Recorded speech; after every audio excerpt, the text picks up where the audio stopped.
What's up, guys? Hey, it's Friday for me. I'm doing Saturday's workout. I am pretty sore from the week's workout, so I'm gonna take this morning off, and maybe even this evening I'm probably gonna do a little bit of running in the middle of the day just to see what I feel like.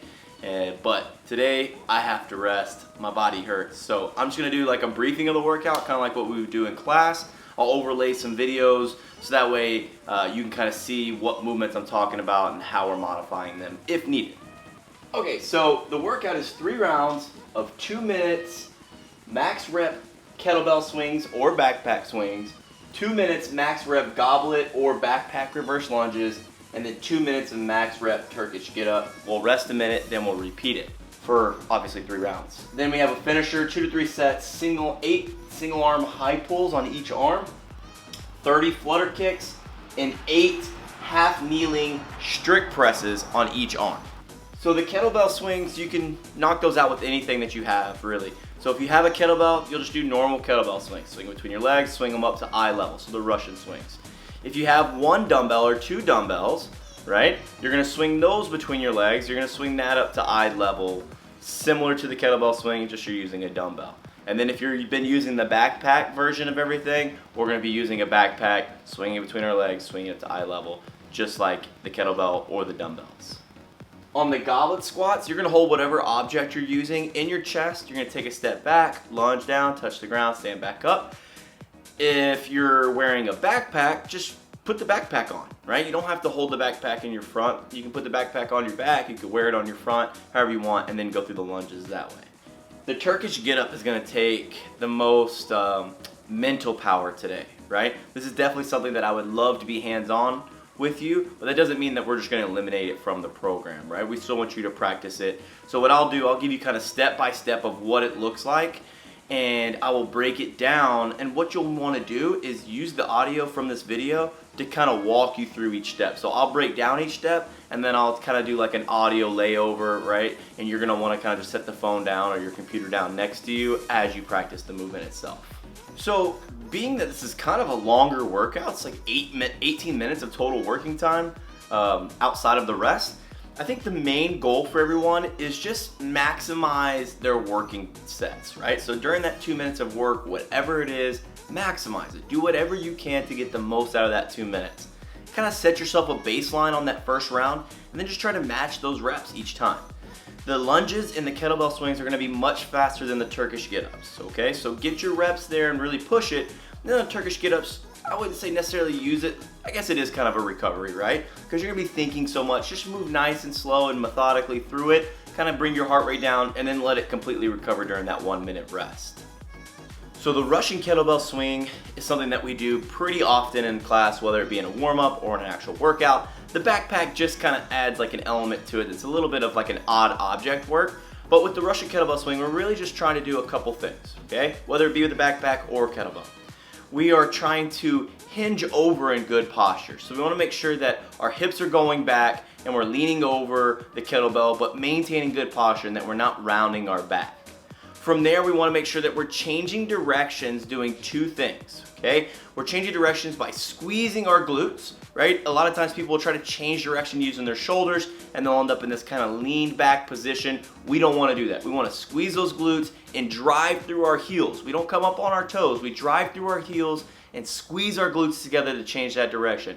We bring that kettlebell up to eye level, and then we let it whip back down between our legs to repeat the motion. So remember, we're hinging with good posture, we're squeezing our glutes and driving through our heels to change direction, we're bringing that kettlebell up to eye level, and then whipping it to repeat. Okay, the reverse lunges, I think we've even done them as modifications for like box step-ups this week. But it's something that we've done often, we've done frequently, especially over the last couple weeks, so we should be pretty familiar with it, right? The main thing with the lunges, and any type of lunge, is that we want to make 2 90-degree angles whenever we touch the ground. Get the full range of motion first, okay? Make that back knee touch the ground, get the good angles of the knee, and then try to stand up, right? Don't use weight and cut that range of motion short, okay?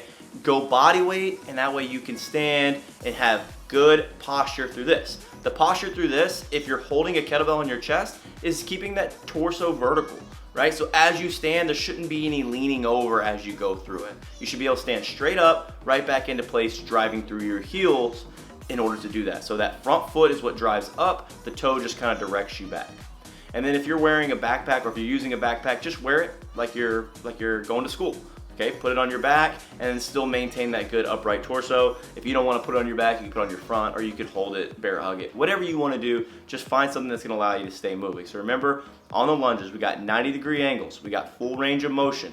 On the front leg is what drives through the heel to stand up. The back foot's toe pushes us back into place. And then we just making sure that we're keeping an upright torso if we're holding that kettlebell or dumbbell on our chest, or backpack, wearing it on our back.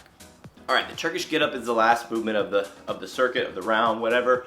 Let's talk safety first, okay? Safety. Never take your eyes off your object, right? So if you're holding a kettlebell, dumbbell, backpack, whatever it is, never take your eyes off of it. It's important that you keep your eyes on it because it'll allow you to stay stable a little bit longer through the movement, okay? Now, the next thing is make sure that you keep your elbow locked out. Right, so we're always focusing on really punching up with that elbow to make sure that it doesn't bend. If it bends, that weight could end up kind of coming down on you. All right, so let's talk about the focus and the setup here. So on the setup, we're gonna be laid flat. We're gonna have one arm straight in the air. So for this case, let's talk about our right hand. So our right hand's gonna be in the air. That means our left leg is straight, our right foot is up by our butt with a bent knee, and our left hand's out to the side. Okay, from there, what you're gonna do, you're gonna kind of do a little sit up and roll over onto your left elbow. From there, you're gonna press up onto your left hand. So your left arm is straight and your right arm is overhead holding the object, looking up at it. From this position, we're gonna press through our hand and squeeze our butt and bridge up real tall. So now we kind of have this plank looking bridge going on. We're gonna take our left leg, that's the straight leg, and we're gonna sweep it underneath that bridge that we've created and put that left knee on the ground, and we're gonna go to a kneeling position. From the kneeling position, we're gonna stand straight up. Remember, your eyes never come off that object. Now, the key to finishing a Turkish Get Up is that you're gonna go in reverse motion here. So, first thing you have to do is kind of take a step back, a lunge back, and put that knee back on the ground into your kneeling position. Now, keeping your eyes up on the object, you're gonna have to kind of feel around for the ground to put that hand on the ground. So we're going back, hands on the ground. Now we're gonna drive our weight through our hand or through the palm of our hand and extend that left leg back out so we're back into the bridge position. We're gonna lay that hip on the ground, then our elbow on the ground, and then we're gonna roll back down into the starting position. You'll switch hands and then you'll repeat if you want, or in this case, you could do a full minute on one side and then a full minute on the other side. Let's go through that cadence one more time on the Turkish Get Up, but let's use our right hand, or our left hand as the arm that's holding the object, right hand's out to the side. So listen to my cadence, kind of put the phone down or the computer down next to you. You don't have to have any weight here, you're just holding your hand up in the air and you're gonna follow through with me, okay? Here we go. First thing you're gonna do, we're gonna bring our left foot up to our butt, left arm up in the air, right leg is straight, right arm out to the side. All right, now we're gonna do a little sit up, kind of sitting up and rolling onto our right elbow. From the right elbow, you're gonna press up onto your hand. So right arm is straight, hand is on the ground, putting weight through the palm. Okay, from there, we're gonna bridge up. So we're gonna squeeze our butt and we're gonna press through our hands to make that bridge. Now we're gonna bring our right foot, our right leg, which was the straight leg, sweep it underneath with the bridge that you've created into a kneeling position. And now we're gonna look up at the kettlebell and stand. So staying looking at your object, we're gonna go in reverse motion now. So knee to the ground. Now we're in a good stable position. Lean over, try to find the ground with that free hand, the right hand. Put your hand on the ground and put the weight in your palm.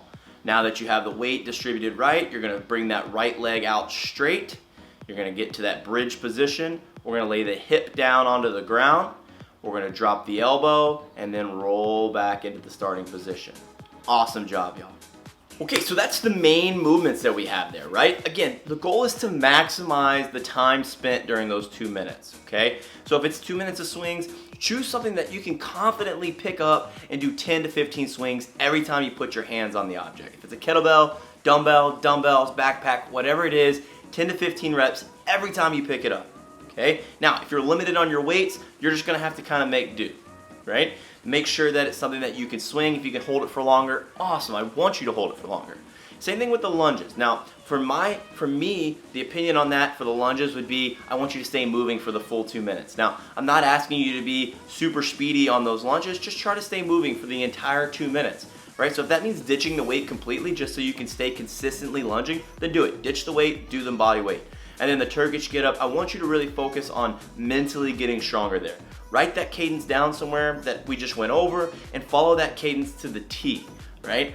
Nice and smooth, get the stabilization, get your brain working, and then just kind of move through those 2 minutes, take your minute rest, and then start back over. This is a great workout. I'm sad that I'm so sore I'm not being able to do it because I love the Turkish Get Up. I may actually do something along those lines. I may do laps around my neighborhood later when I run, stop in the garage, do a few Turkish Get Ups, just to kind of break up whatever running I decide to do. So I'm gonna link below some video tutorials that are from CrossFit or something for the finisher workouts, the single arm high pulse flutter kicks and kneeling presses.